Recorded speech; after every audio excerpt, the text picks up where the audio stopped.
Obesity and diabetes are many times interrelated. Approximately 85% of type 2 diabetics are obese.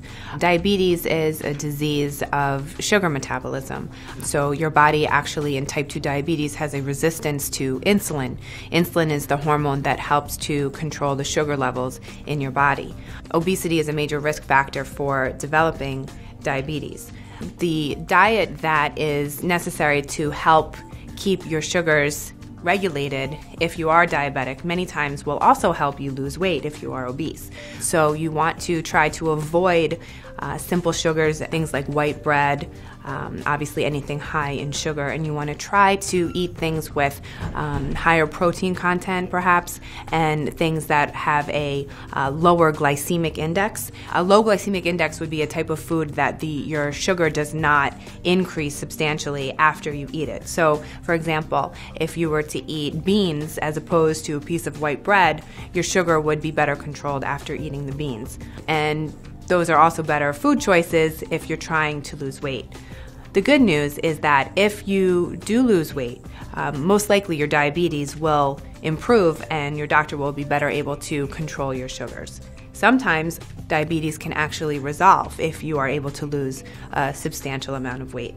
So that's just a little bit about how obesity and diabetes are related.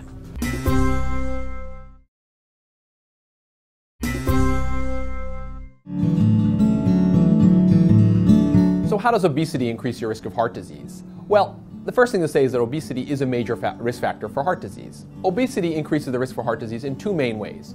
One is obviously you're not getting the benefits of regular exercise. Those benefits are a reduction in blood pressure, cholesterol, and overall well-being. But in addition to that, obesity itself can lead to heart disease.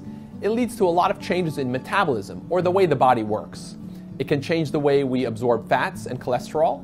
It can change the way we react to daily stress, and it can change our body's physiology to lead to things like high blood pressure. Obesity leads to a lot of change in the body, which can have detrimental effects. It can directly impact the heart's function, leading to a promotion of development of atherosclerosis, or blocked arteries in the heart, a weakening of the heart muscle, and an increased chance of arrhythmias, or abnormal heart rhythms. The treatment would be to adopt a more heart-healthy lifestyle, to change the way we eat, making healthy choices, increase our cardiovascular exercise, and decrease the amount of stress in life. So obesity definitely leads to increased rates of cardiovascular disease, but changing our lifestyles can definitely help reduce that risk.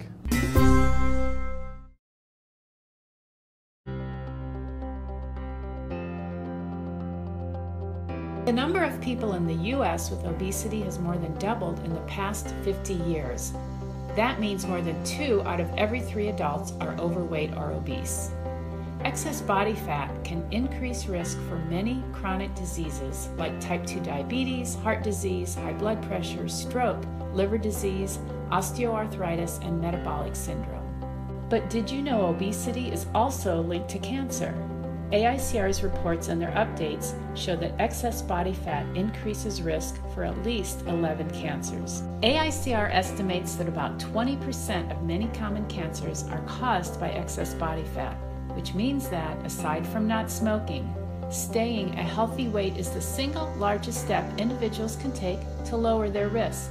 How does excess body fat increase cancer risk? There are several ways. Fat cells produce hormones that can promote cell growth. The more often these cells divide, the more chances there are for cancer to develop. Fat tissue can also produce proteins that cause conditions like chronic inflammation and insulin resistance, and those conditions can promote cell growth. Not all fat is the same. Fat around the waist, called visceral fat, is especially active in producing these compounds that create a cancer-friendly environment in your body.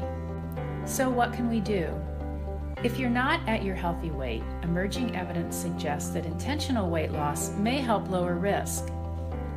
3 important steps that everyone can take now to reduce risk are to eat a variety of vegetables, fruits, whole grains, and beans.